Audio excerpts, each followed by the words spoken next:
guys, kanina na siya guys, medyo lumapot na yung sabaw niya guys. So, tapos wait lang kalagay siya na oyster sauce.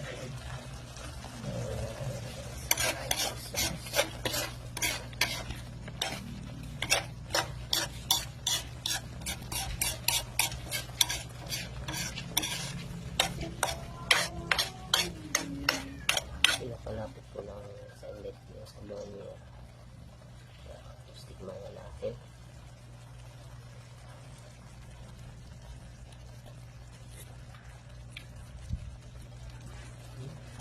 Sarap. Ay ko lang may sa mga kamamas na mga tigdalaso. Kailangan natin sa galit na yan. Sila. Guys.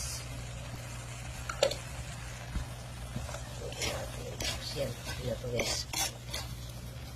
Wala na siya. Kaya ko naman sa baka. Kaya gusto ko yung medyo tuloy na.